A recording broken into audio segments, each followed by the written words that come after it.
is. Right, we're live on Silicon Curtain. Hello. So they missed my amazing introduction. Well, missed the whole introduction. Yeah, epic introduction. Yeah. I'm considerably upbeat, and I think it's probably just because I'm getting to speak to another human being rather than rant at the screen on my own. But I'm considerably upbeat, even though I was just intimating to you before we went live that the whole world, well, not the whole world, mainly the United States, appears to be going to hell in a handcart. But I guess we'll get onto that at a later stage. I mean, there's no reason to be upbeat there, Jonathan. So either something's been in your Cocoa Pops, something illicit, or I don't know, the air in your area, maybe. Has there been a chemical spill recently? Well, I don't know. Is it just when things are so insane, when things are so bad, you just lose the plot and end up just being a bit delirious? I don't know. It's incredible because, we spent 3 years being morally and politically, geopolitically and strategically and every other behind Ukraine. We are there. We are fully on board with Ukraine. And then to just bear witness to this insane situation where the US has gone out to Turkey to meet with Russia today to not discuss Ukraine. It's literally not on the agenda, and they're just cozying up to do some economic collaboration. It's just and they've changed sides, and you've got in the media, they're not allowed to say Russia invaded Ukraine. What? Some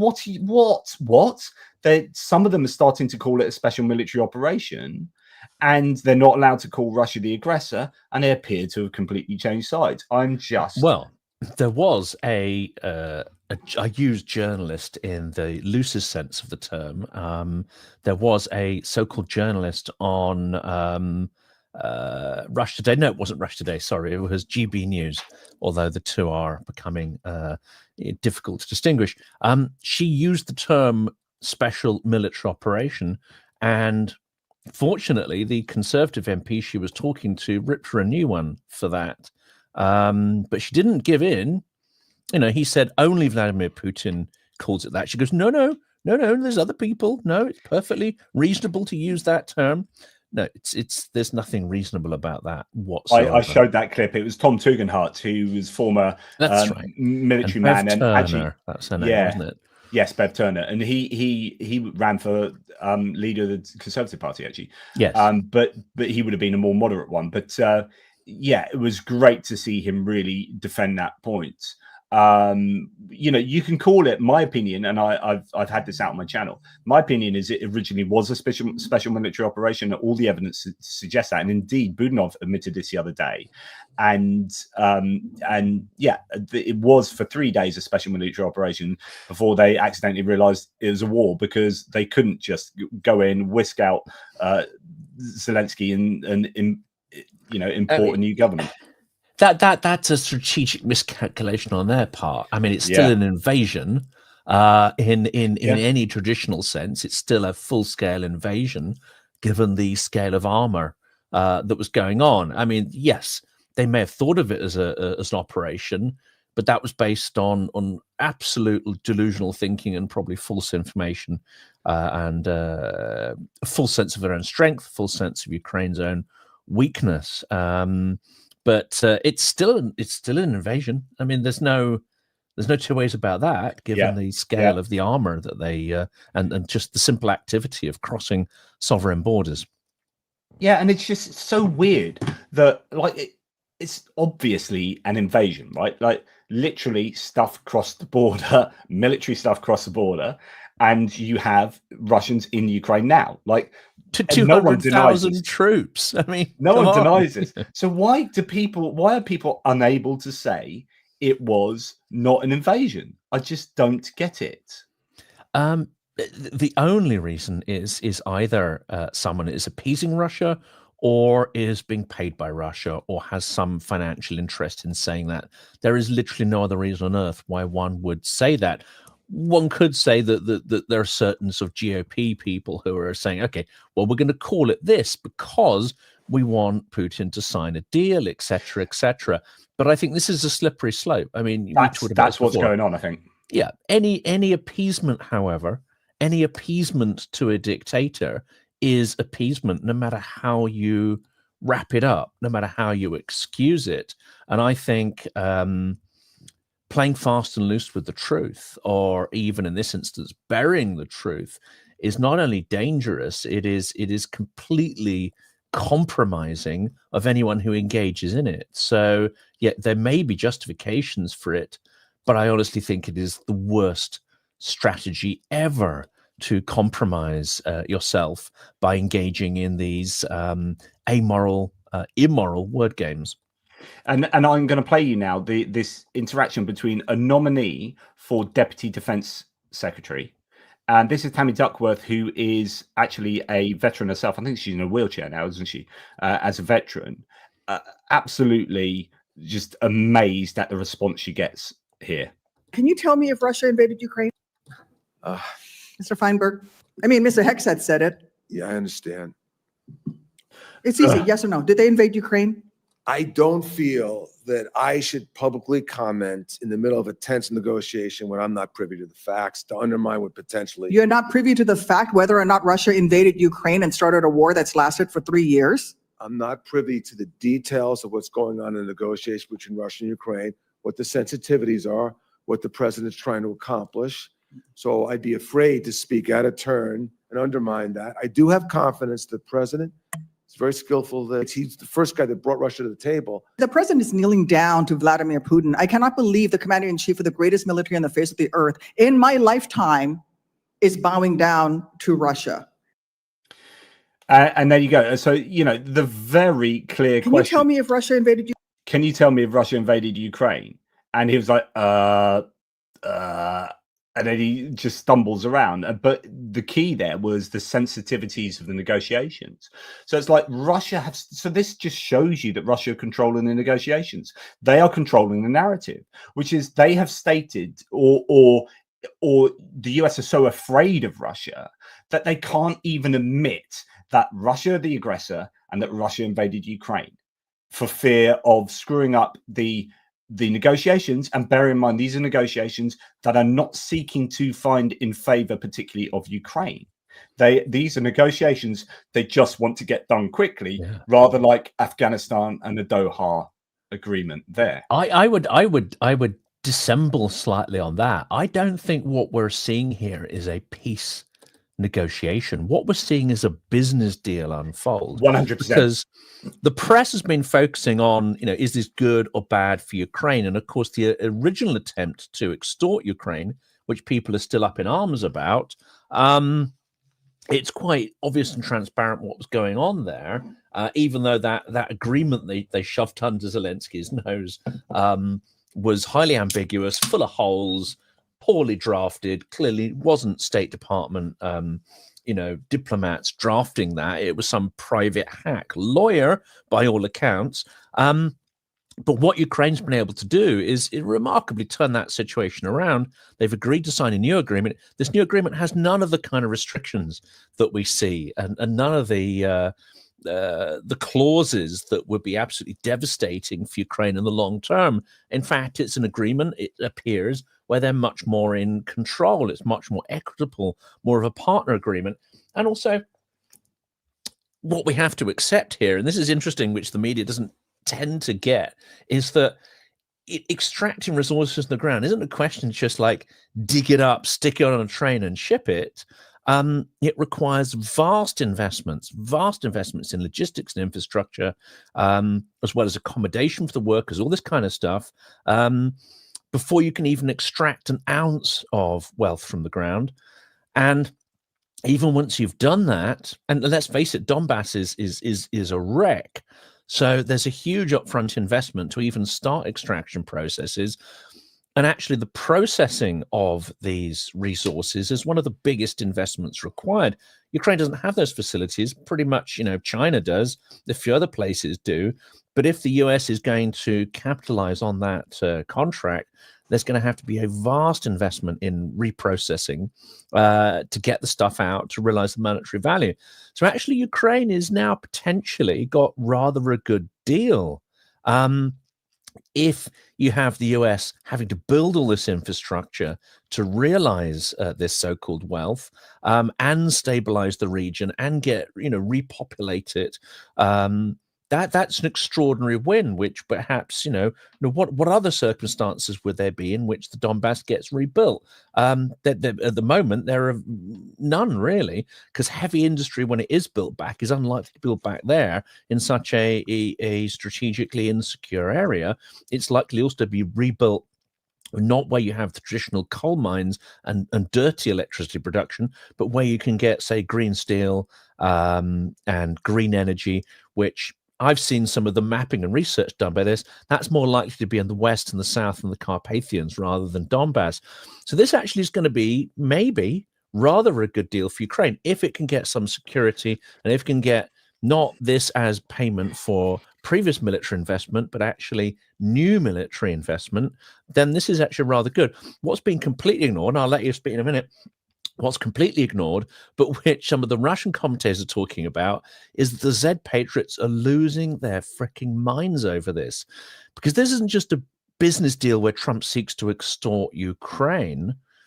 It's a business deal where he is seeking to extort Russia as well. It's been completely overlooked. They're losing their minds over this. I would change just a couple of words in that, because I don't necessarily think that Trump was originally seeking to extort Russia, but Russia offered themselves. And I think this was quite a clever thing for Russia to have done, mind. On a play, clever or inept. It seems quite inept because it's causing extreme disquiet in the nationalist community there. True, but we've seen disquiet before in the nationalist community, and it doesn't really touch the sides. I think what Putin was doing here is so the original iteration of the minerals deal was terrible. It was an absolute extortion of Ukraine. And my speculation, and bearing in mind we're now hearing this today, is that my speculation is that France and Europe have been involved. So France has been in talks with Ukraine since October about using Ukrainian minerals for its defense industry. So and there is a counter offer from Europe and the EU. And I think Zelensky, I mean, I don't know if I'm being too hopeful here, but I think Zelensky may have been able to have some leverage against the US. So the US came in. Apparently, Zelensky was absolutely incandescent with rage. It left Scott Bessent, the Treasury Secretary, shaking when he gave the original $500 billion extortion deal. Zelensky went mental. And then it's come down to, if we are right in seeing that actually it's a cooperative deal that actually is also very vague, leaves no concrete assurances about what's going to happen, and is actually entirely like good for Ukraine. I wonder whether Zelensky had leverage by saying, look, if you don't give us a good deal, we'll take the deal with the EU. And it's actually so clever. It's so clever. It really is. And Trump now has this little piece of paper because he doesn't understand anything about this. He really doesn't. He doesn't understand the cost of rebuilding the infrastructure, the logistics, the processing. He doesn't understand any of that. But now he's got a little piece of paper he can run around and wave to his base saying, look, I got a great deal, right? We gave him 350 billion in arms and we're going to get more back. Woohoo, I'm the greatest deal maker on earth. This is the irony, is that both Trump and Putin turn out to be shockingly inept at deals, and they don't understand what they're actually transacting or negotiating. I somewhat agree. So Trump is saying things like there's $1 trillion of rare earth metals under there. So I think he either believes his own lies, or he's willing to just shout about how amazing this deal is, even when the deal isn't that amazing anymore for him. He's going to sell it as being amazing. So this is, I've sold you a win, I'm amazing. Zelensky's actually the one, or his wheeler dealers are the ones who have done a good deal here. And the other thing I was going to say about Putin is, and I think Putin probably has done a clever thing here, is that the deal has a lot of those natural resources underneath the occupied territories, which then provides a motivation for the United States to liberate those territories so they can release the value of those minerals in the Zelensky deal. So Putin then says, oh, right, you want the minerals here? Well, I can offer you those minerals under occupied territories and some oil and whatnot in Eastern Russia and minerals and blah, blah, blah. So Putin's then come back with a counter offer, and now we see that America are meeting with Putin's lackeys today in Turkey. So they're no doubt going to be talking about what rare earth deal they can do. And if so, I think Putin's done a very clever thing here, because rather than the US have motivation to take control of the occupied territories, Russia says you can have access to the occupied territories. You can bring in American contractors to drill or mine in Luhansk and Donetsk. That's absolutely fine, and actually that provides a security guarantee for us, so that the Ukrainians won't be bombing stuff there. So I think potentially that is a good move from Putin, from his point of view. I think this was the idea all along, actually, on the Trump side. I think the idea was not like get Ukraine to liberate its territories or this or that or anything that's value-based. I think Trump's intention right from the start was, how can we get at these irrespective of who controls the territory? It just happens that Putin has either preempted it or seen it or gone along with it. But I can say that from what I'm seeing in the reporting, in terms of Z Patriots and so on, I mean, they are quite rightly. I mean, maybe it's a clever deal for Putin's survival. Is it a good deal for Russia? Well, how can it be? They've lost 800,000 people. They've lost most of their Soviet stock of armor. They've not been able to achieve any of their battlefield goals. And America is the #1 strategic and psychological enemy. And at the end of 3 years of massive losses, they're handing over their resources to the US. That makes no sense. No, it does. It makes perfect sense. So don't look at a deal from Russia's point of view from over the course of the whole war, right? It was an accident. So it goes back to the accidental war. You got into an accidental war, 3 years of absolutely being hammered. This is not good. Russia has lost out in terms of globally, militarily. Its defense exports of just nothing anymore. It's not the top. It's not a superpower. Its economy is absolutely hammered. So the deal needs to be understood in the context of where Russia are now, not over the 3 years. So yeah, if you think, oh, they're done with the US, but it's cost them all these lives in the economy. No. Forget that. That's happened.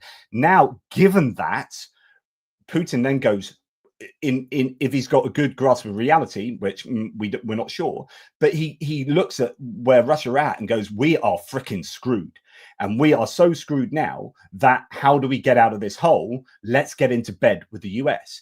Getting into bed with the US not only is a win for where they're at now, but it brings US closer to their orbit of authoritarianism, rather than, like Merkel thought, oh, we can change Russia by bring it into our orbit.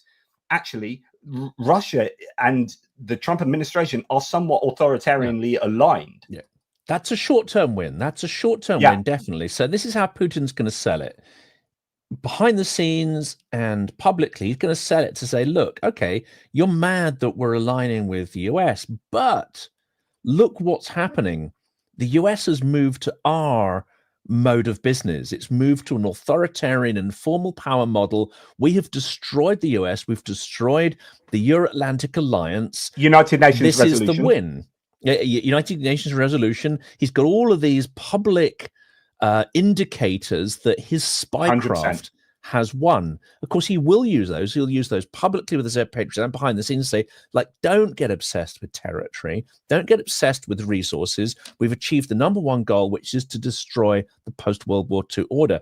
In that sense, he's not wrong. Article 5 is dead. NATO is dead. No matter what people are saying, and we were saying this we were saying this a couple of months ago. We were saying this 6 months ago, that Article 5 no longer has an impact. And I remember many of the experts I was talking to go like, well, they were just like, oh, you can't say that. You can't say that, can't think that. No, some are still saying that. No, it is dead. NATO is screwed and done.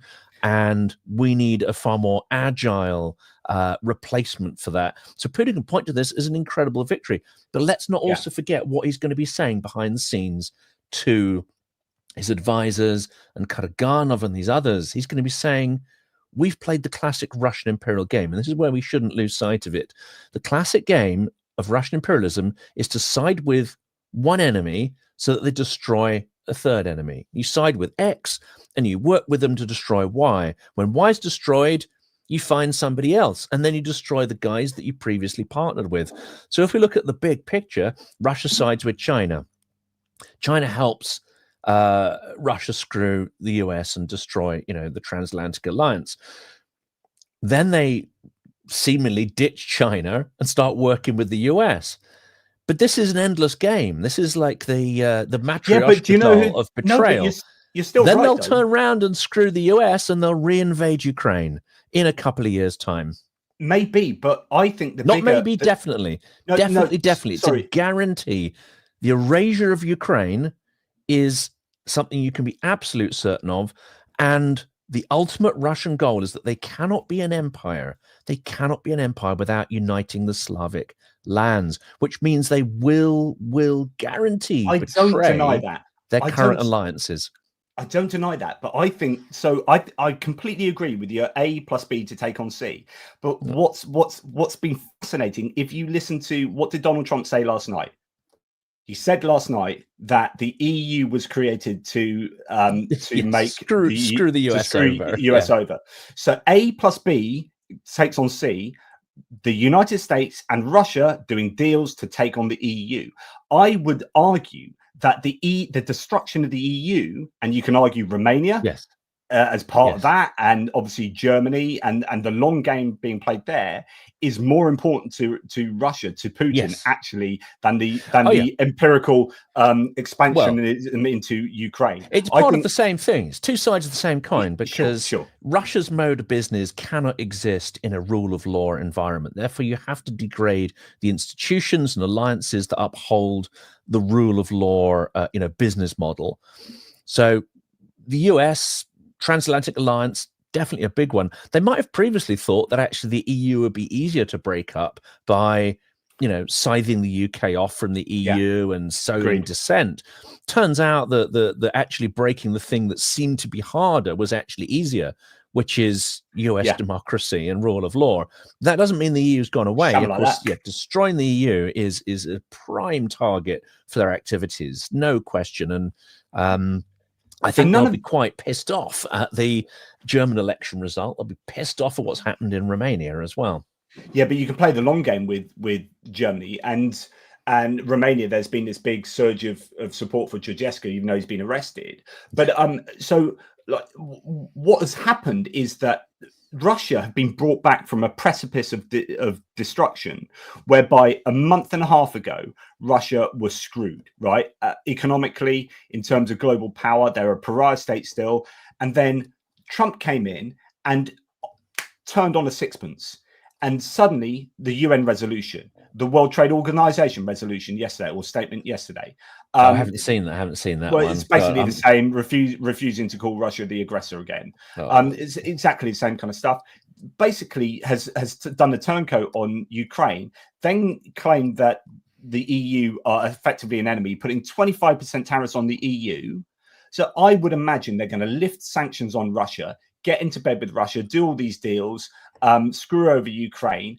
This would be the ideal, and then do over EU because Trump doesn't see the EU as an ally, but sees it as a competitor and therefore an enemy. Because it's all this zero-sum game approach to existence. But he'll take like a single ally here to screw over a larger threat, the EU. And it's just so I think we're broadly in agreement here. And what's really frustrating is how close we were to seeing the end of Russia, and now that lifeline is being given to Russia directly by Trump, the Trump administration. And I think people like Marco Rubio are probably having sleepless nights in having to do the exact opposite of what they've been advocating for the last 10 years of their political careers. If they indeed see it, because ultimately their own self-interest, their political prestige and careers clearly take precedent over values. Unfortunately, we just have to be realistic about what some of these characters are and what they're prepared to do. They will kiss the ring in order to preserve their own prestige, their own roles, their own power. We see that in the oligarch class as well, which we're going to come to as well, Bezos and others who may have, it was thought that Silicon Valley was, I was speaking to this last night by someone who's pretty close to that whole community. It was thought that Silicon Valley was fairly left-leaning, and of course, if you talk traditional Republicans, they despise Silicon Valley, they despise California, and the sort of what are considered to be sort of left-leaning woke kind of things. So one of the key objectives has been to destroy the Silicon Valley ethos by moving it. And of course, a lot of the people are now moving to Texas, which is a very different kind of vibe there, and the sort of tech bro kind of community. But it's been a goal for a long time to infiltrate and destroy what was considered to be not necessarily a sort of conservative, friendly, massive, wealthy powerhouse.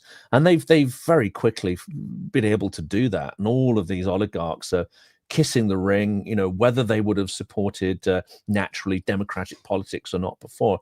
In fact, we know that many of them contributed substantially to the Democratic Party in previous elections. So that's not even a speculation.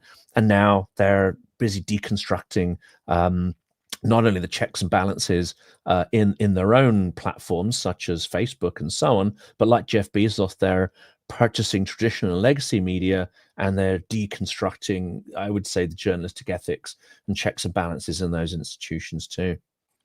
Yeah, I mean, I was referring to some analyses of people, Alistair Campbell and Rory Stewart, I think we're talking about this as well yesterday, about how uncomfortable Marco Rubio has looked in a number of different public appearances, such as in the White House with Macron. Interestingly, so Zelensky's in Ireland at the moment, meeting the Taoiseach there right now as we speak. He is on the way to Washington, to the White House, to meet Trump. There is a rumor or a claim out there. BFM TV are claiming that, I don't know where they're from, that Trump wanted to cancel Zelensky's trip and was only convinced otherwise by Emmanuel Macron, of all people. We're also hearing now that Trump is going to put tariffs on March 4th on Canada and Mexico. That is going to happen. And he's going to increase tariffs on China, another 10%. So I presume that'd be 25% tariffs on Mexico and Canada, and then upping the 10% tariffs on China to 20%, maybe, if I understand that correctly, and then 25% tariffs on the EU. He is starting a trade war with everyone. This will only lead to inflation. The US stock market lost 500 billion in 1 hour after he announced the tariffs on the EU last night. This is just economic suicide as far as I can work out.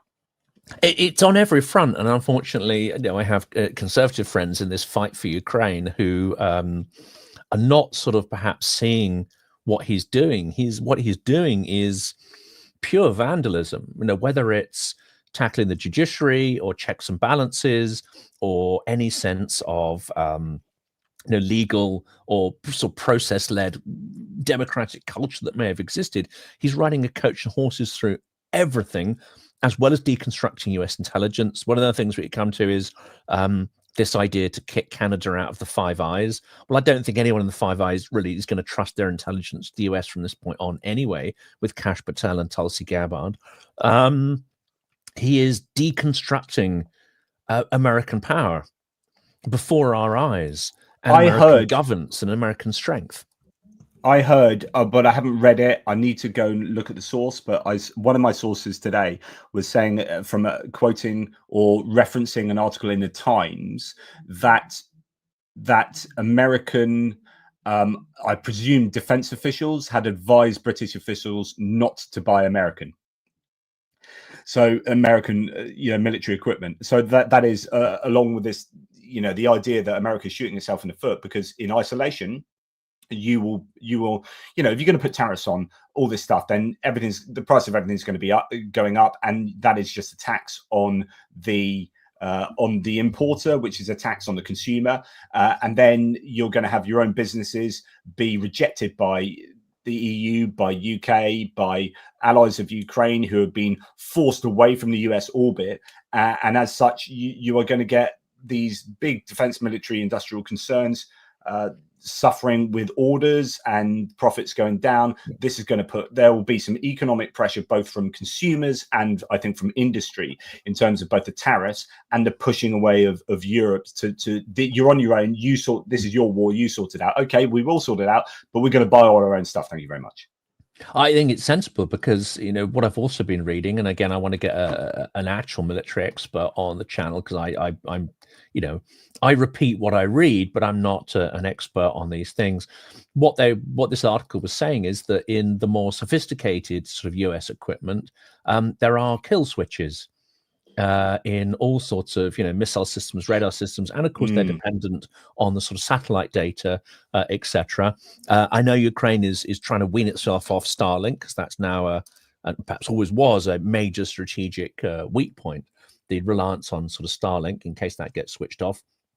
But you talk to some military experts and you say, like, what if Russia did decide at some point in the next 3 years it was able to rearm, restock its military, which is now entirely plausible with what Trump is doing, and then sought not just to challenge Article 5, but to just roll over the Baltics, for instance. And you speak to so many, say, oh, well, they'd never do that, and we could resist them, and Europe is strong, and NATO still exists, and blah, blah, blah. Well, what if there was a scenario where the US pressed the kill switch and none of our advanced weaponry worked, and we weren't able to muster the numbers? Would we be able to retake the Baltics? Would we have the will and the equipment to do that? No, I don't think we would. And I think we are living in an extremely delusional age where we're both under, delusions from previous eras and a sort of institutional delusion of strength, so full sense of strength. At the same time, we know something's wrong, and we're sort of panicking and not thinking strategically or acting strategically. So this is going to be an interesting couple of months. And yeah, I would say reducing dependency on US weapons is the ultimate thing. I mean, again, this is something I want to ask a British expert. Have we paid for Trident? Have we paid for our nuclear deterrent? Is there any way to put that on pause, use it as leverage with the US? Because at this point, we're not going to nuke Russia to retake the Baltics, right? So what use of nuclear weapons when mutually assured destruction is not working and it's not deterring Putin from conventional war and provocation? It's a massive kind of white elephant where that money could perhaps be more usefully spent at this point in massive injection into conventional and maritime forces as well as technological development that we own the IP for and we control, rather than Trident, which is, let's face it, US technology, which we expend vast money on, but I don't know what we necessarily gain as a country in terms of expertise and technology from. I think we in Europe, UK and Europe, EU, Norway, etc., need to start getting a little heavy-handed in terms of putting down red lines and using leverage. Like you say, going to the US and saying, hang on, right? No, how about if you don't do this, this will happen. So to start actually taking control and being a lot more robust in conversations with the US. So the US, everyone's been whinging back in Europe about the US and about what they're saying. Well, actually put that rhetoric to the Americans themselves. So I think that's something worth doing. The other thing is, talking about the frailty of the US in many ways. Like I've said before, they've got a very thin majority in the House of Representatives of 217 to 215, slightly bigger majority in the Senate, but it's not huge. They will need bipartisan support to pass certainly the budget deal, which is going to add a huge amount to the deficit as they are moving money from, no doubt, Medicaid, Medicare through into a tax cut for the rich. It's going to be deeply unpopular. So I think you're going to have inflation hurting. You're going to have, if the Democrats can start selling the idea of you are being run by billionaire oligarchs, there's 13 billionaires in the Trump administration, and one of them is unelected and he's controlling everything and sacking everyone, and they're putting prices up for you, and the cost of insulin has gone from $6 to $80 now already, and you've got all these rules that are already being changed for not for the benefit of the consumer and the everyday Joe. And then this is the one thing I was just going to add, and then you are possibly also going to get some health crises. So we're already seeing a measles outbreak. RFK Jr. is at the helm and he's anti-vax. You've got a executive order saying that if any school mandates a vaccine, as in like if a school says, right, all the kids need to be vaccinated, they will not get funding from federal funding. So you've got all this turn away from science, you've got a turn away from vaccines. You might get a health crisis, an inflation crisis, a security crisis, all these things coming together. I mean, you would hope that it will, Democrats might be sitting back and letting things happen. There's one theory, James Carville the other day was saying that actually the reason you're not hearing Democrats go crazy at the moment against this, because some people are going, what are they doing? Have they been caught napping? What is the pushback?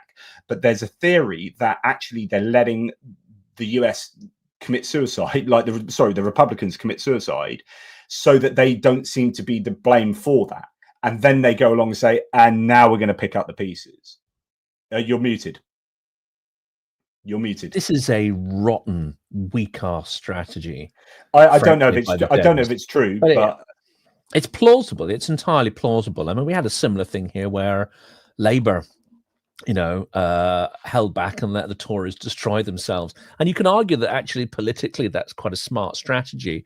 But in the UK, we weren't talking about the absolute evisceration of our institutions. We weren't talking about an absolute, you know, destruction of British power. Okay, so the Tories managed through Brexit and through sort of challenging various constitutional norms to take, I would say, fairly big dents out of the strength and economic power of this country, but they didn't destroy it to its very foundations, and they didn't burn all our alliances and all this other kind of stuff.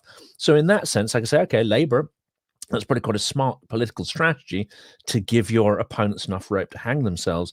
In this instance, it is an absolutely immoral and unforgivable strategy, if that's what they're doing, to watch your home burn out of spite so that you can then take control of the ashes and point at your opponent and go, ha, ha, ha, is dumb beyond belief, if that's what's going on. What they should be doing is creating a moral example, pointing out where it's going wrong, saying what they should do differently. And they really need to create a figure who is I would say, a moral beacon, an alternative to what's going on. Otherwise, what we see in the media, what we see all around is a drifting normalization of what is utter insanity. What you need is someone to take a stand and go, no, I am not going to put up with this drift to this absolute chaos. I'm going to articulate an alternative vision for what these things should be. And this is the Constitution, and this is political culture, and this is what freedom means, and these are what checks and balances are, and actually provide resistance to this process. Otherwise, it's so weak as to be an actual moral dereliction of their political duty. Yeah, I don't disagree necessarily there. Right. I guess we need to, as we should, talk about Jigger's Paw. We should. Because this is our, I need to go and find the right. Where's my landing page? Have you got my landing page as well? Because I know they were mocking it up, but I haven't seen it yet. So I don't have yours. I've got mine, but I can maybe have a look for it as we're on there. So just to remind you that there's this triad project, which is to raise $300,000 for thermal optic drones for the front line, and they're matching foreign donations with Ukrainian donations. At ATP Geopolitics, my one, we are up to 13,600. If you do press the donate button to help us out here, and this will be the same for Jonathan, and I will have a look for his in a second. It will be up there in the projects page, I'm sure. If you press the donate button, you have to copy whatever the comment is there. It'll either be the ATP one or the Silicon Curtain one. And then once you've copied that, you put it into whatever payment method you are using to give a reference to us, to whichever kind of sub project is that you are donating to, and that then attributes the payment to the correct one here. And as you can see, you know, we're doing pretty well at ATP Geopolitics. Let's look at the projects here and go up to see if you are on there at the moment. This is the triad one. So we're going to the triad. That is Night Drones for Victory. And we have our community here. So at the moment, I don't think you're there. So you are almost on it.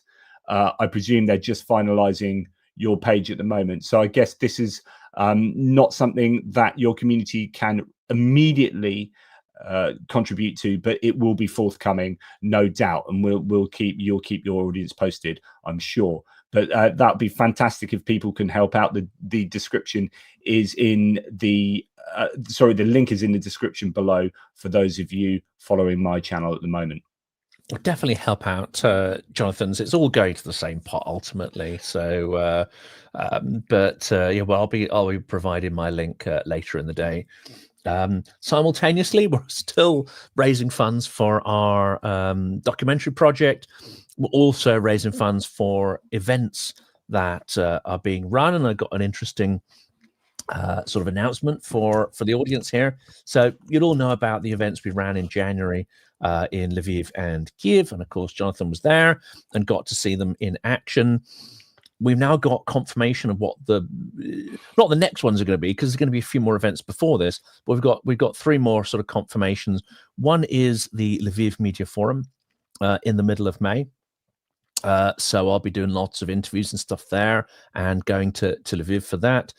Then there's the Odessa Security Forum, which I've very, very honored to be invited to take part. So the end of May is the Odessa Forum, and there'll be lots of interviews on the ground there. And in between that, I will, because it's a gap of a week between the two, I'll go to Kyiv and put another event there. So we've got three sort of dates in the diary, as it were, all in May. 3 events or 3 sets of opportunities to record multiple interviews and events in Ukraine. That's going to happen. We're also trying to arrange events in Canada. We're trying to arrange events in Berlin, The Hague, Paris. These efforts are all ongoing at the moment to try and create impactful, events that can be recorded and shared with the audience. Can I just say, so Tara McCage has said, I'm not going to lie, I'm pretty pissed. The fundraiser just feels sketch. I'm like, oh, what's going on there? Really? I had to try several times to get a payment to go through. Right. I explained this on the live stream with Arena the other day. So the problem with payments to Ukraine is that no charity in Ukraine can set up like a PayPal or equivalent individualized payments landing kind of, or basically PayPal won't do that for Ukraine. And so you either have to use just kind of generic PayPal payments, or you use Monobank, or Ukrainians have their own kind of versions. But the problem with things like Monobank is that, and payments generally into Ukraine, is that our banks don't like doing that, and they quite often flag them up. This is a really common thing for charities in Ukraine, is that they really struggle to get payments, even though they're completely kosher. It's all above board. And we explained this with Irina. She was saying, look, this is it's a common thing. And for anyone who's donated commonly to Ukraine, as many of us will have done, it is very difficult. It's not sketchy. It's just really variable as to whether you can get the payments to go through if you're using Ukrainian banks, even though they're completely legit. And actually, they have some of the best banking sort of provisions because they're IT and whatnot. It's our banks that don't like money going to Ukraine. So what had to happen when we were doing a live is that many people couldn't do through the Monobank and had to do it through the PayPal, just the general PayPal payments, which goes through to Dinko and who owns the charity. So if you go, so for example, if I show you here, if you go to say Monobank or quick card donation, it often doesn't like it because the donation is going through to a Ukrainian bank. So it's not sketchy at all. It is completely legit. We have been and visited these guys. Like, they are as legit as you can get. They are really transparent. In fact, they have a big thing on transparency up here, so you know exactly where your money goes and exactly who is receiving that in the different units in the transparency page. And it's absolutely fantastic. They are wonderful humans. All of the people that work there, we met the whole team when we were there.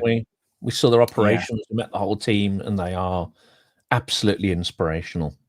Yeah, and the parcel counts, total value, average value, you know, who these go to, and, you know, who's responsible in the units for taking that, what different category of equipment, all the different types of equipment, and you can change that. That's just from January the 1st to January the 31st. Just a random date selection there. But yeah, so please, Taryn, it is not at all sketchy, not one bit. But remember, if you are doing a donation, please put that comment. And if you were unable to attach the comments to the payment, then please send them an email just saying, by the way, I've just paid, you know, $20 or whatever, and I was unable to do it. It was for ATP geopolitics, or it's for Silicon Curtain or whatever, and that will help attribute the payment post hoc to the correct place.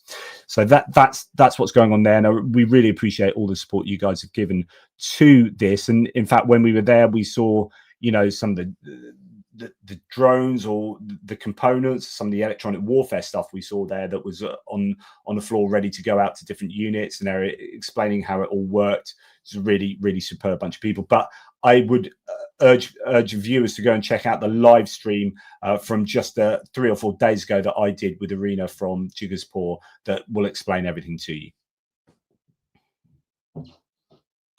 As indeed Benny Pye says, Jigaspur has a transparency section on their website which tracks all of their finances, so you can see where they spend the money. I've met Jiga and all the team, can't fault them. Absolutely, Benny, who was there actually with us meeting them.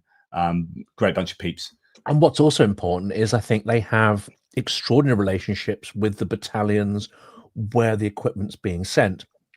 And they had a wall of flags, certificates, badges, gifts, sort of letters of deeply sort of heartfelt thanks for the work they're doing. So again, it is important. Didn't they have a letter from Zaluzhny? Yes, they had a letter from Zaluzhny as well. You know, not one of the innumerable fake letters that do the rounds. I've seen some people, unfortunately, will purchase fake letters of you know, there's all sorts of, in any war zone there's going to be grifters, and there's going to be people who are looking to scam or, you know, big up their own personal profiles off the back of what is a tragedy.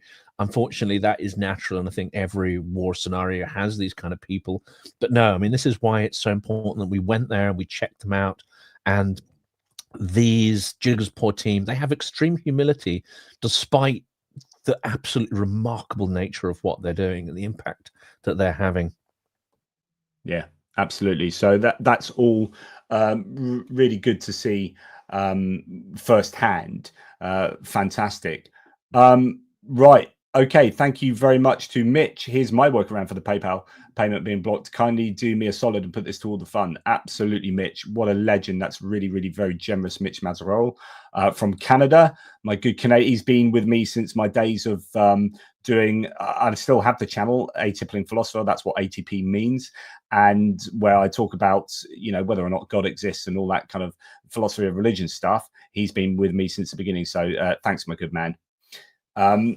Yeah, so it's been a crazy philosopher. That's just gentle language for a liver torturer and a complete pisshead, isn't it? Generally speaking, yes. Mark Biscu, who is he's a Ukrainian living in Canada. Jonathan's absolutely correct. Even when we send money to support Oliver's family, we are still at times jumping through hoops. Paying into Ukraine is very, very difficult. Thank you very much, Mark, for pointing that out. And thank you very much for your kind support of the channel. Really appreciate that, mate.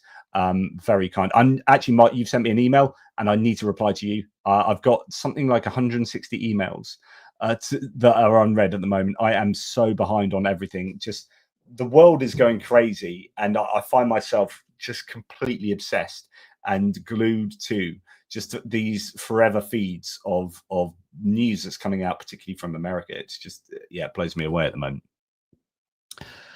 Any other thoughts, Jonathan, on what is taking place around the world and concerning Ukraine? This is a really big topic, isn't it? I mean, first of all, we won't go into too much detail, but Institute of War, who've been pretty good through most of this in their analysis. Institute for the Study of War, yeah. Institute of Studies of War, and also Michael Kaufman, who is, yes, he's come from a sort of Russian studies background, but he is, I think, kind of quite widely respected both on the Ukrainian and some of the Russian opposition channels quote him an awful lot as well.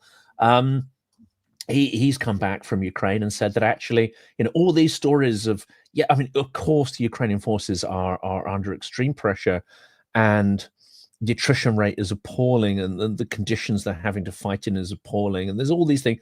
He said, but generally, if you take a strategic view, there's no imminent sign of a collapse of the Ukrainian forces. There's no sign that they're starved of equipment and munitions in key parts of the front.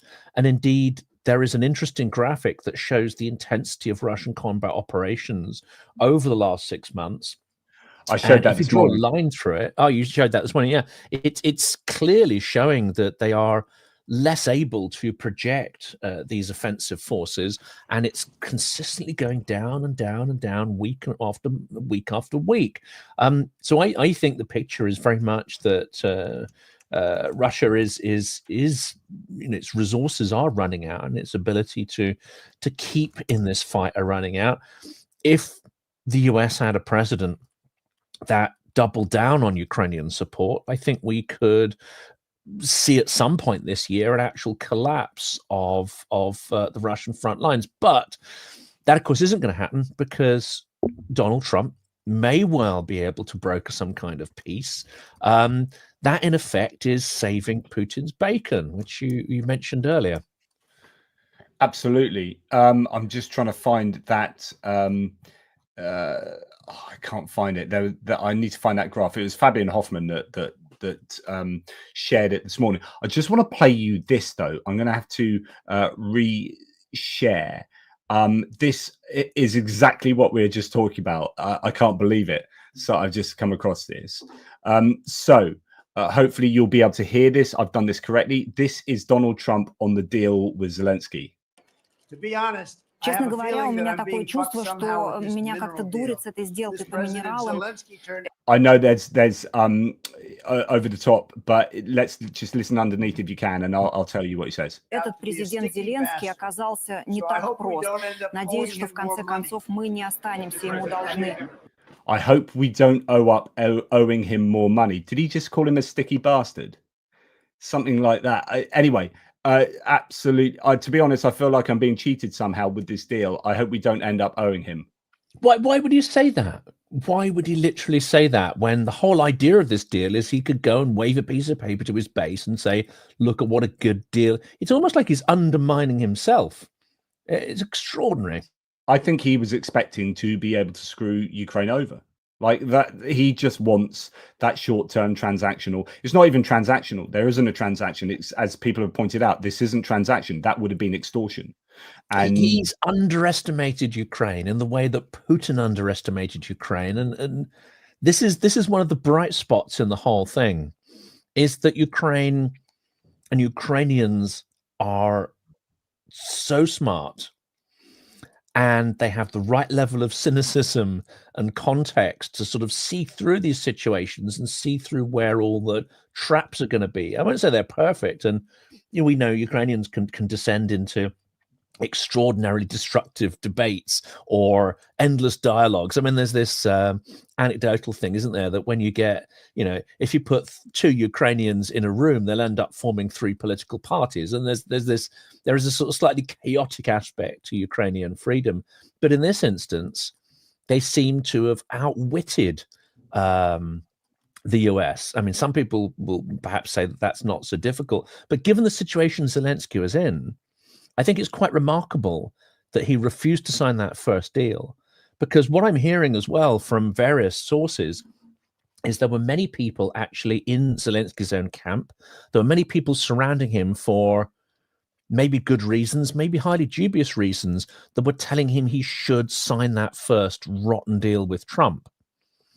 And he didn't, and he stuck his ground. And now it seems they've got a very I would say, favorable deal in the circumstances. Don't underestimate Ukraine.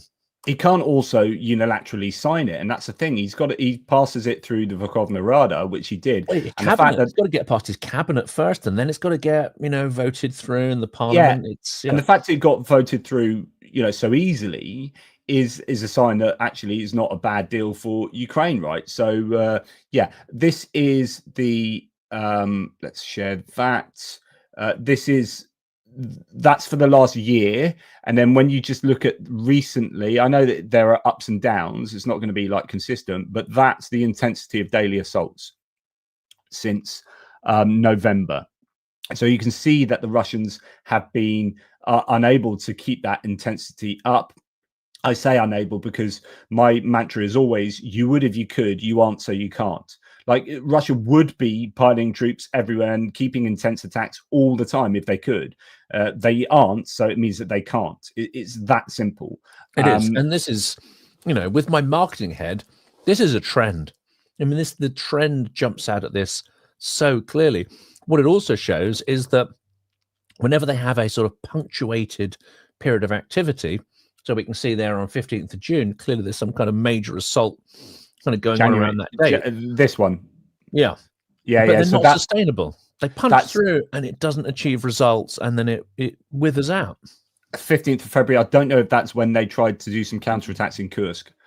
Yeah. So that Kursk, could be Pokrovsk, you know. Yeah. So yeah.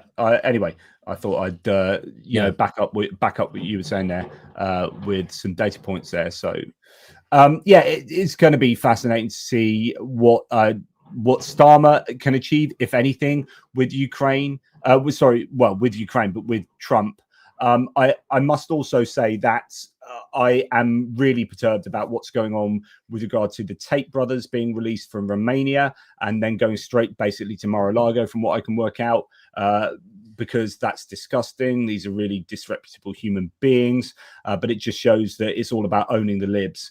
And that's all that the Trump administration, I think, is finding important, rather than thinking, right, how seriously can we make the world a better place? It's how can we get some rapists back from Romania that you know Donald Trump Jr. likes, and you know how can we? But there may well be a strategic aspect. You know, there may well be a strategic aspect because you've got Elon Musk pushing the AfD in Germany, you've got Vance and others trying to pressure Romania into accepting Russian puppets and what essentially is an activity of state capture. Fortunately, they turned around and basically said "F you." Germany, of course, that's a temporary victory, because if the AfD carries on gaining ground, that's a risk in the future. We had Tommy Robinson and the sort of clown coup that the far right attempted in Britain, which fizzled out after one day because it didn't have the support. But there's a pattern here, and the pattern is to invest in and amplify extreme figures, divisive figures, disruptive figures. It might trigger a few people here. I would include Reform in that. Reform has all the characteristics of a kind of party that appears from nowhere, doesn't necessarily have a coherent political strategy, but it makes a lot of populist noise and disrupts the political environment in a serious way. It has all the characteristics of a Russian operation, frankly. And Tate brothers may well fit into some vague plan to try to destabilize the UK or weaponize the political environment. I just had a discussion about Reform. I did a video on Reform the other day and had a discussion this morning because someone said, you know, I think it's irresponsible of you. I think you're normally quite objective, but your disdain for Reform with regard to Russia, I think is. And I was like, no, okay, here is why I have disdain for Reform with regard to Russia. You know, let's just think about Russia. You can have your opinions in all other aspects, but on Russia, you know, when your third biggest donor has got huge amounts of Russian assets, when your leader has gone and said previously that the politician he most admires is Vladimir Putin, or albeit in 2014, but then has advocated for appeasement. And then Richard Tice, I think Rupert Lowe, both advocated for Russian appeasement. When your Nathan Gill, the Wales leader for Reform, previously Brexit Party and UKIP, when he's in court at the moment for at least eight times of taking money for pro-Russian statements in European Parliament, etc. You know, you're taking money for pro-Russian money, essentially. And when you've got, you know, and you know, you keep going on and on, you add all these things together, you think, okay, and then you've got Farage going to CPAC, the Conservative Conference, and to MAGA rallies and wearing MAGA hats, and then advocating for MAGA, who are also anti-Ukraine, pro-Russia, and there is an implicit advocacy for that position by Farage being all involved in there and hugging these people and shouting about it. I think that Reform are the most likely to be compromised of all the parties in the UK, and they've only got five MPs. They've only got 5 MPs. Undoubtedly, and yes, Farage is a sort of egotistical character. He's not a team player. I know that because I've spoken to people who work with him extensively. And these parties are vehicles for him and his agenda. He's appeared no less, I think, than 17 times. I just Googled it on Russia Today. I'm sure Penny just said that. I forgot to mention what he was paid to do. We don't know what he was paid for those appearances. And I think this is a key point. To my money, if you appear on Russia Today once or twice, in its heyday, you might be considered naive. If you go and join the Valdai conference, you may have a degree of naivety. But if you repeatedly take part in Russia Today or Valdai or whatever, and you repeat some of the key narratives that are injected into these sort of media and so-called academic forums, then you cross the line from naivety to, frankly, being an asset. I'll say it clearly, an asset of the Kremlin. Yeah, I'd 100% agree with you there. I think it's pretty clear there. Just I know this is American politics centric, but I am just going to share this as well, which is, there we go, there. Sorry, I have to do funky things. So now we're hearing that, and this is on CNN, we've got a Trump advisor saying that because this was apparently like a red line they weren't going to freely admit, certainly before the elections. Now that they're saying that they're not afraid to cut Medicaid, everything is on the table, including cuts to Social Security.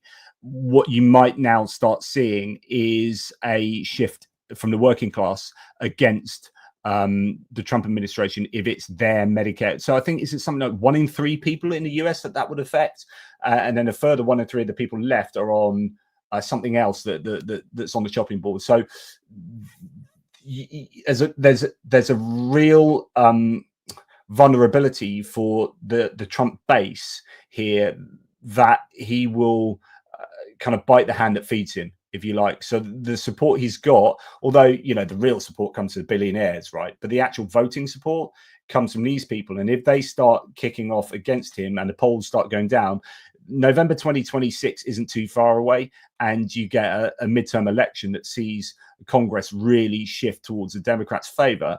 But then what mitigates that from a Trump point of view is if you're changing the judiciary, the media, the armed forces, the FBI, the CIA, then it almost doesn't matter. Maybe you could argue that if he's going full authoritarian, that actually the Congress becomes somewhat impotent. Yeah. And that it's a dynamic, isn't it? Did Putin want to go full authoritarian? Well, why would you if you have a hybrid system where people are endlessly debating, are we in a dictatorship, are we not? We can say absolutely, in a country where election results are falsified and no genuine organic candidates have a chance of actually competing, that yes, it's a kind of dictatorship already. But he managed to pull that off, where up until the full-scale war in Ukraine, you had this endless debate, even amongst Russian oppositionists, as whether is it time to resist or not? Are we in a dictatorship? Are we not? You can spin that.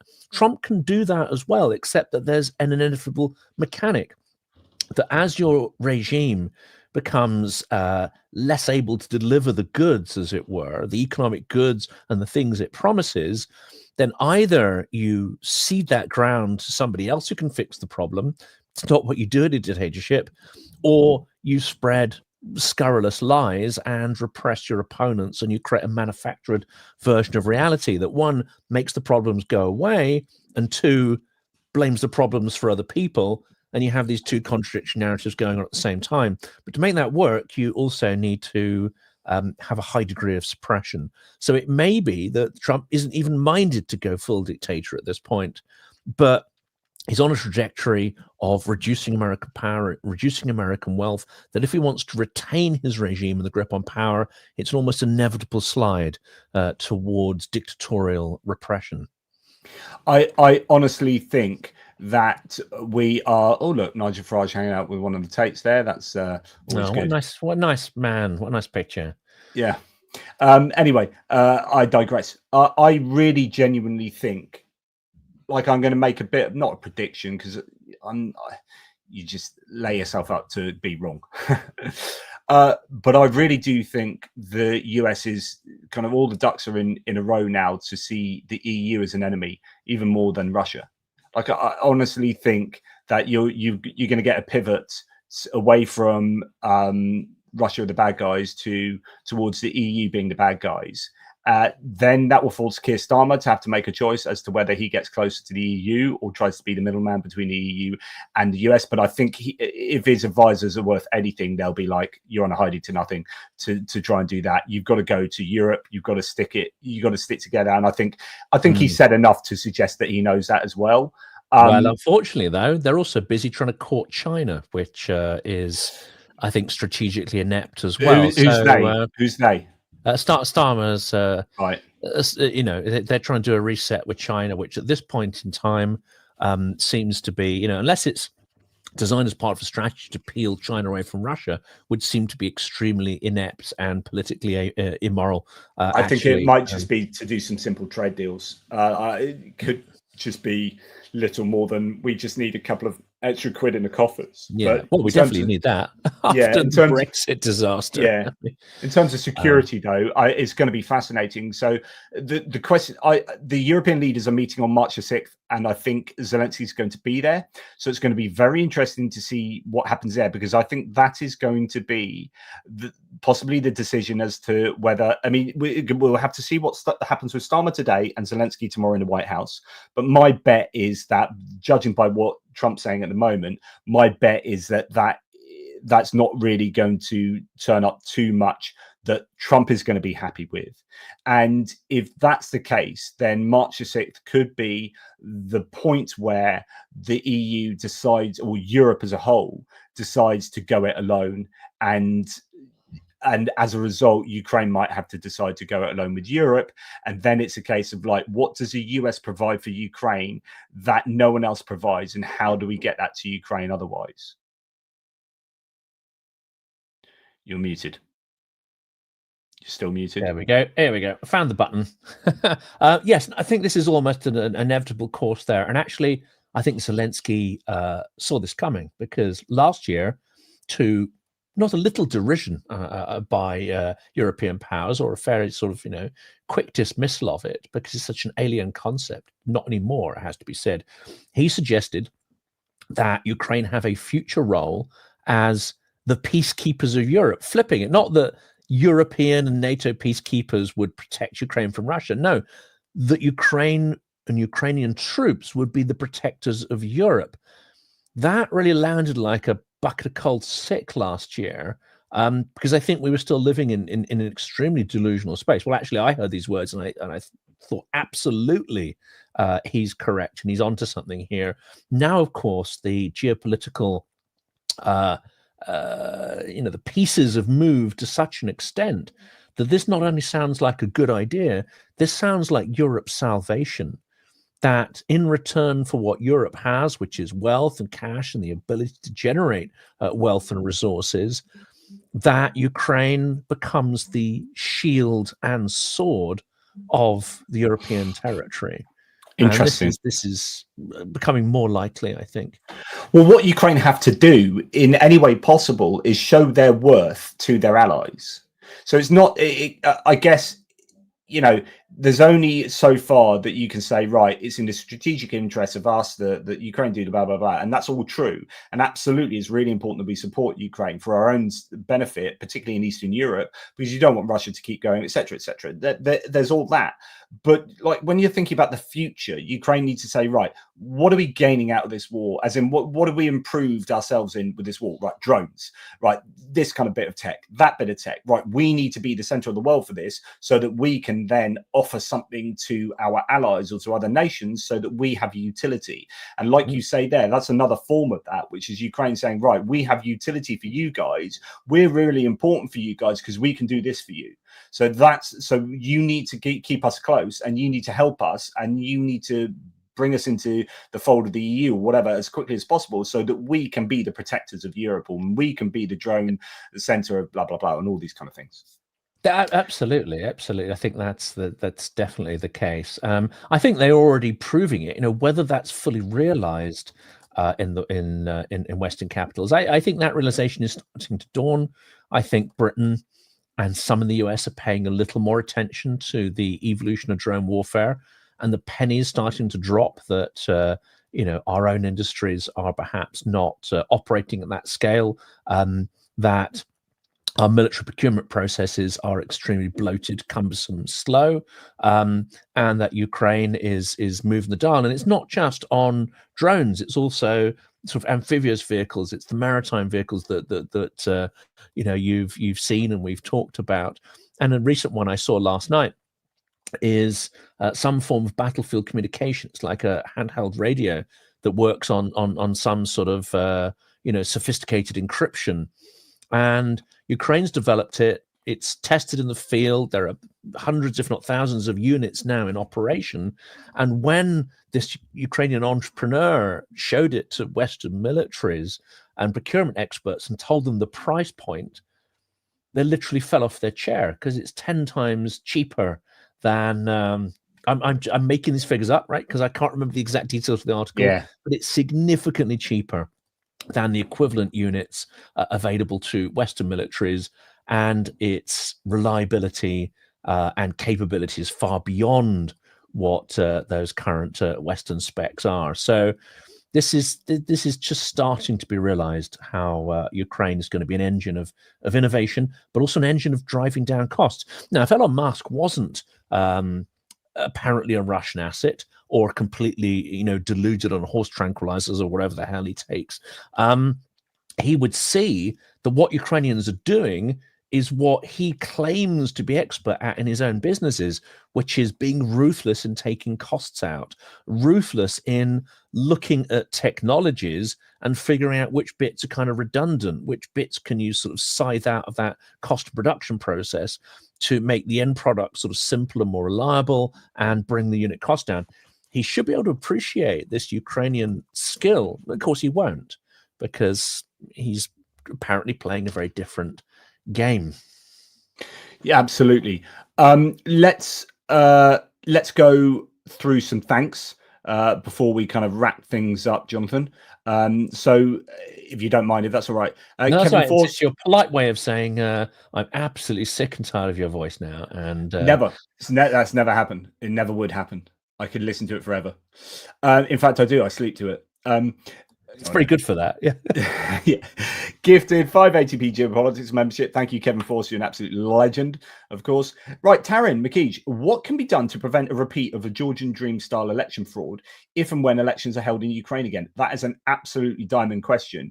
And actually, Andrew Perpetuous talked about this. He said, everyone's talking about security guarantees as if troops on the ground is the most important thing. But Andrew Perpetuous got a really important point where he says that's not the important thing. The security guarantees they want is the security of their future elections, so that there is no influence from Russia. That's realistically the biggest vulnerability that Ukraine has. Like, the front line's not going to go on any further, really. Russia don't blah blah blah, and you have an army and frozen front lines, but actually the entire government is vulnerable if you do not have reliable elections. And this is what I would tie this in with what we're seeing happening in the US, and unfortunately, we're not vulnerable. Ukraine has been able, under the guise of war, to dramatically reduce the power, influence, and wealth of oligarchs, and indeed a number of them that were very much involved in seriously trying to manipulate the political processes are actually in jail, such as Kolomoisky, who was reputed to be one of the oligarchs behind Zelensky. They've also removed oligarchs from being able to have majority stakes in media outlets. I would argue that if you're going to protect not just your information space, but also your democratic electoral space and your economy from Russian influence, then you need to reduce the impact and influence of oligarchs. And actually, you need government to be actively destroying monopolies and oligarchies as they form, because they will always form, you know, like skin on warm custard. It's just an inevitable part. And it's the very antithesis of capitalism. You know, you want your custard to be nice and fluid and not lumpy. So that, I think that's an important thing to notice, and it will always happen, and Russia will always utilize it, because oligarchic interest and corrupt interest is how they seek to manipulate and control over and over again. And that's how it works in Georgia. The trouble is that we haven't yet got the message here, and we're quite happy for oligarchs to own and control our media assets. And until we really shape up to that, our democracy is just as, if not more, vulnerable than Ukraine's. I would really emphasize disinformation combating. You know, the EU needs to work on this. I know that they are putting things in place, but I've not heard anything for some time. There needs to be permanent disinformation departments that are working, I think, in the UK as well, to battle foreign narratives and false narratives that are just destroying our information spaces. So I think that would have to be one of the main things, really formalized anti-disinformation projects. But thank you, Taryn. One for you.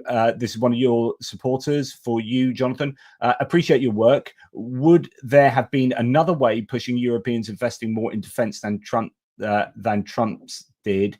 Would a polite way have worked? I'm not quite sure how to interpret that.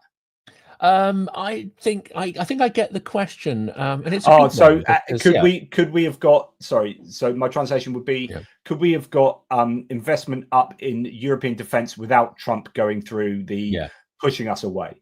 No. And this is not to sort of give Trump any kudos for this, but it just seemed, and this is the UK included in this, it just seemed that the managerial mindset that we are, ruled by, and the soft and flabby attitude that we've had, living in relative luxury since the peace dividend in the 90s. No, I don't think anything except an extreme threat could shake us out of that. And the extreme threat is in two forms. One would be direct confrontation or invasion by Russia of a European territory, or as in the case that we're currently facing, Trump's absolute sort of, let's say, cold turkey, cutting Europe off, setting it adrift, and saying he doesn't want to be friends anymore. I wonder if one of these on their own could have worked. I actually suspect not. Because if there was no threat from Russia and Trump did this, and it was a period of peace, well, our leaders might well have sat back and said, oh, well, that's awful, but, well, do you know what? NATO, it's a thing of the past. All these threats have gone away. We don't. No, I think it's the twin threat of Russia and Trump is the only thing to wake Europe out of its slumber. We're not fully, we're not hitting snooze anymore, but we're not fully alert and in action yet. So there's still some way to go. Javier Alvarez, thank you for Jigger's support. I'll put that to it forthwith. EU must quickly set loans on the Russian frozen assets so it cannot be used in any negotiation. Well, the loans are already there. Those are already there. I mean, it should be handed over fully. And I was speaking to an expert yesterday. Just recently, something interesting has happened in the assets have changed their the handling. After a period of time, I think they get changed into some sort of different way they're handled, and they're stored in a different fashion. So theoretically, it should be much easier simply for jurisdictions like the UK and others to simply hand that money over. It's much easier now than it would have been, say, a year or 2 years ago. I'm going to try and do some interviews on the channel about this, but I think the UK needs to take the lead, actually. The UK needs to say, okay, we're done now. We're not going to wait for Belgium and a slow process. That there are monies under UK jurisdiction. They need to be handed over unilaterally to set the pace for it. And then we need to understand who the further blockers are to sort of around 70-80% of those funds that are held in Belgium.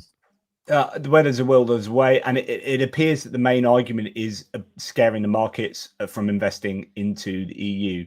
That's at least what they're saying. It's a predominant argument. I do wonder whether there are complications with how you sort out the loans. So you've already sorted out these loans; they're underwritten by that. You pay them, and then the loans are already kind of somewhat through their way of being given. And then you're like, oh, everything that underwrites those loans is now being given. So how do you work? So those loans are now, that's all an added layer of complication. Anyway, Yeah. I'm sure But the loans aren't against the full amount, are they? I mean, it's more against the interest. So I'm sure, as you say, where there's a will, there's a way, and these aren't strong legal objections, because actually all the legal objections to doing this have kind of been worked through. It is now very much political objections. But as you say, and we discussed this on our last one, like if the Baltics are overrun, you've got countries in the Eurozone that potentially will be occupied by Russia. Okay, where is your stability and security then? I mean, it's the European project, and the currency is done at that point. So wake up. Yeah, absolutely. And thank you very much to the Weasel there for that really kind super sticker. Thank you to Mitch Mazarol again. Absolutely awesome. Really appreciate your support for not only the channel, but in this case for Jiggers Paw and the campaign there. Fantastic. Thank you again. And thanks again to Mark Bizq for your fantastic support. Da Vinci, who, I haven't done this yet. Right. On one of my videos, right, Da Vinci was at the 3-year anniversary of the war in Holland, in the Netherlands, more correctly. And he was wearing, in fact, a hoodie that's very similar to this one, a grey one like this. And I think he got cornered, and I think he had a patch on the side, the NATO patch that I have up there, the 42nd Epistemology Brigade. And the local newspaper, he got a quote in the local newspaper, and I've got the screen grabs of that. And it's ATP Geopolitics, and so we're in like ATP Geopolitics is in a Dutch newspaper. Anyway, Da Vinci's a legend. Kursk was supposed to be important for the negotiations. Is that water under the bridge now? I think it will still be part of the negotiations that come along. I mean, I think that's not. There are still going to be negotiations. Yeah, well, and we have to remember that Lavrov came out with a statement saying that actually. 4 entire oblasts under Russia's constitution, they claim illegally theirs, and that is still the core of their negotiations. So, you know, if Russia's still pushing that maximalist position, an absolutely reserved one, that they own territories that they don't control militarily, then Kursk is very much an important bargaining chip within that process. Yeah, absolutely. And I think, we shouldn't discount the importance of Kursk. I think it was a good move to go into there, although it's under a lot of pressure, I believe, at the moment. But Vadim Orlov gifting 10 ATP Geopolitics memberships. Really, really kind of you. Thank you, Vadim. Very generous. And some Danish love from Ole Nilsson. Thank you very much for the super sticker there. And one for you, Jonathan, which is Possum #NAFO. Some Australian love for you there. And just a point here, Jonathan, what do you think about helping Ukraine by buying Ukrainian war bonds? Not everyone is in the position where they can give that much, but may be able to loan their money to Ukraine. I don't know how individuals can pay into war bonds, but it's certainly something that they've done well out of, as far as I believe. Like the bond yields have been pretty positive, and it has been a way of raising money. But whether you could get people to be able to go into joint bonds together, I don't know, but that seems to be pretty sensible. It's worth saying, isn't it, that yes, central government is doing a certain amount, and that's great, but actually Ukraine has survived because of the efforts of civic society. I mean, let's not make two bones about it. Without huge mobilization of civic society and individual projects like Jiggers Paw, Ukraine would not have resisted Russia's invasion in 2014, and it would not have survived the full-scale invasion. So if you want to help, I think as an individual, it's far better to identify a charity that you really feel strongly about, that you've done the due diligence, you've investigated it, maybe even call the people that run it, create a personal relationship with them, follow their work. I think it's going to be far more fulfilling and possibly impactful as well, by linking up with charities like Jiggers Paw and some of the others, many others that are out there doing tremendous work. And that those funds are then 100% in Ukraine, 100% spent on Ukraine, and on real individuals, not dare I say apparatchiks and all the rest. Just to let you know, Mitch Mazarol and Javier Alvarez, I've just paid through PayPal Jigger's Paw. So thank you for that. I've paid that exact amount that you put over. And I'll take on the costs of the payment across that, of course. So thank you for that. So just to remind people to go to, and I'm going to, oh, no, I'm not going to invite someone to join the stream. I'm just going to present this for the last time. So this will be, there we go. So the deets are below in the description to my video. And here you can see 15,716. We are really close to hitting our goal.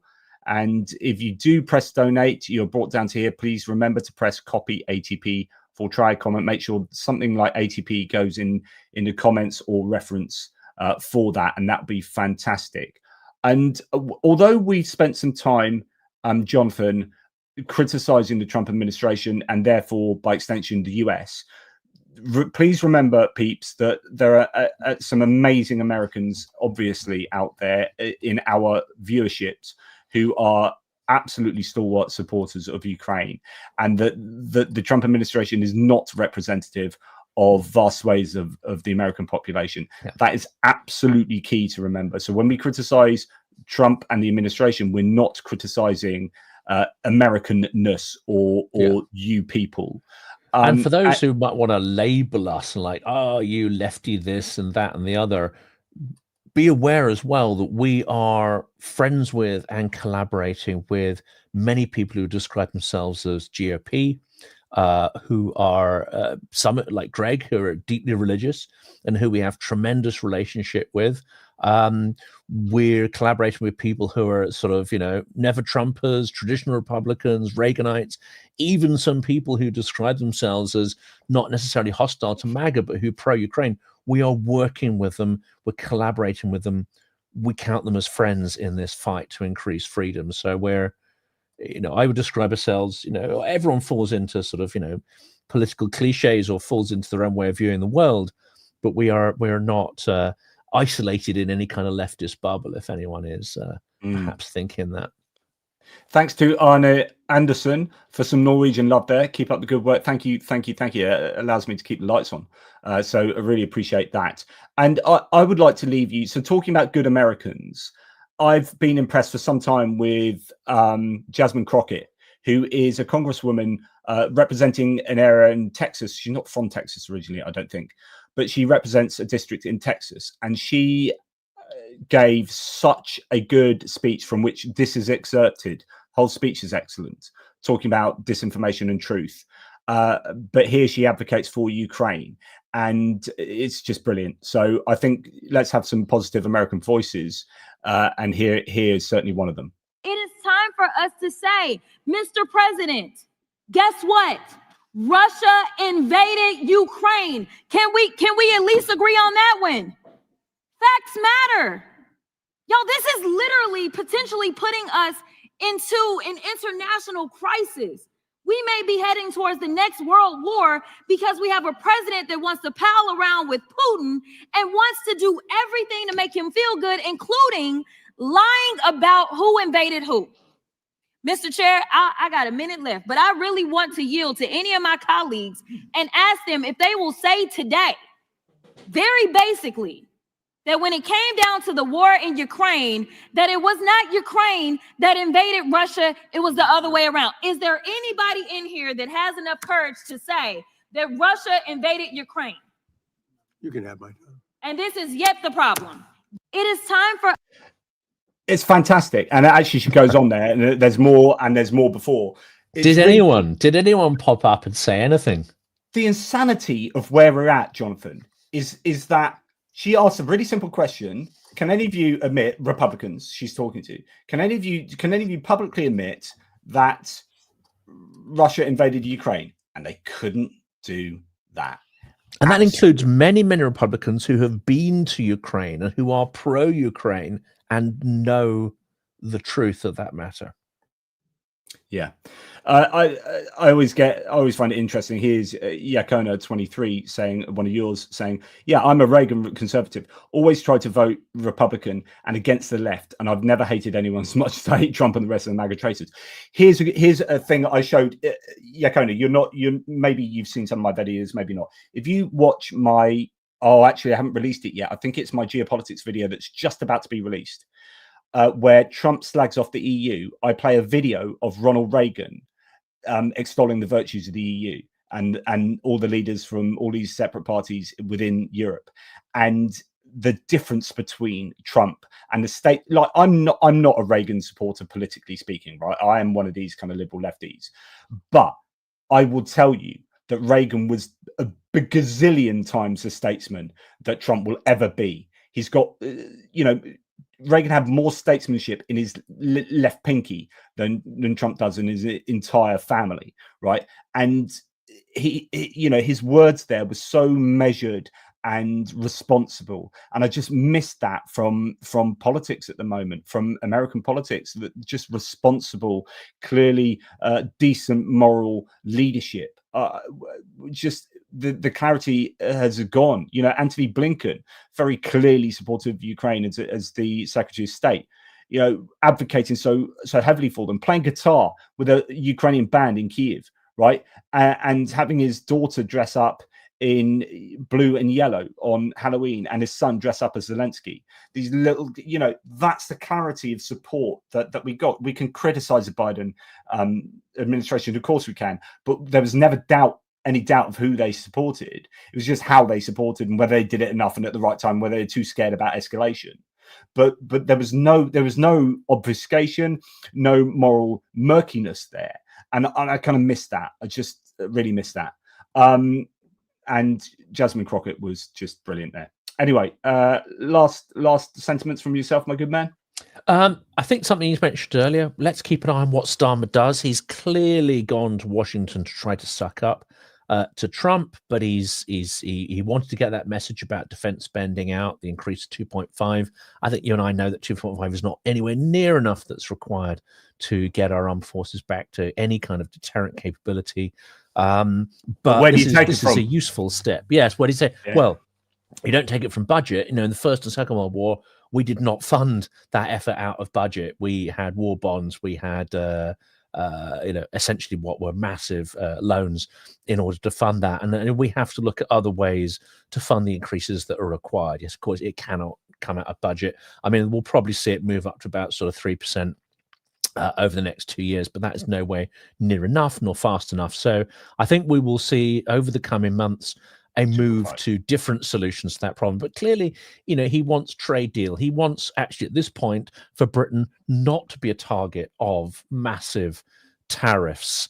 So yes, he's going to go over there to try and talk truth to power about Ukraine. He may not do it public. He may not try to I won't say Macron tried to humiliate Trump, but he certainly put Trump in his place, or tried to. There will be a cost for that, and I think, as you mentioned earlier, you will see Trump lashing out at the EU because he does not like to be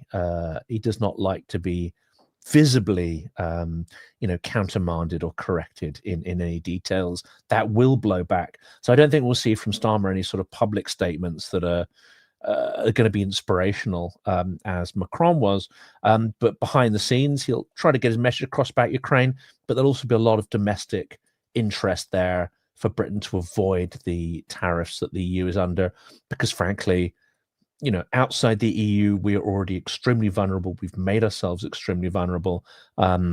Major tariffs being levied on Britain would be catastrophic for our economy, and I think that's what he's going to go and try and avert. Yeah, it definitely is something to watch there. Someone talked about Alexander Stubb, the Finnish president, or was it Prime Minister? He gave a great speech last week. He, just to let you guys know, he's also given some really good sort of mini lectures. There's a great half-an-hour one. I can't remember who he did it for, CSIS, CEPA, in conjunction with some organisation. And there was one on NATO expansionism and the myth of that. and all these kind of myths that you hear from his one against John Mearsheimer. It's directly against John Mearsheimer, this political realist. It's an excellent video, half-an-hour video. So Stubb he's brilliant. I think he's got some really clear-eyed views about the nature of this war, about the nature of geopolitics, and of course he's got the experience of being within NATO and within these nations who are dealing consistently with Putin and Russia. So I think he's a really strong leader. As someone says, I used to watch his lectures. So there you go, Cheryl's awesome. Oh, fantastic. Well, let's see if we can get the chap onto the channel. That'd be great. In that respect, to wrap things up, I think we'll do some more live streams next week. But if there's anyone in particular the audience would want us to have on as guests for that, whether it's Operator Starsky or Anna or any of the sort of amazing YouTube voices out there, or if there are any experts you want us to try and get on, then we could certainly try and do that. You mentioned Fabian Hoffman earlier. There's Benjamin Tallis and others. There's some fantastic love to speak people to both of them. we could try to get on. Jessica Berlin is someone I have endless admiration for as well in that respect. They're not necessarily easy to get on, but let's get people submitting their requests and suggestions. Well, I would also like to say, if you guys know anyone of that kind of caliber and you've got a relationship with them, please help us out by doing some of the legwork. Like, I'm so busy, I struggle to just find time to reach out to people. So if you can help out that, I would be personally very thankful. Yeah, great. That about wraps it up, doesn't it? I think. Yeah, absolutely. Well, look, take care, everybody, and remember, please check out the Jiggers Paw page that's linked in the description below and help out our fundraiser.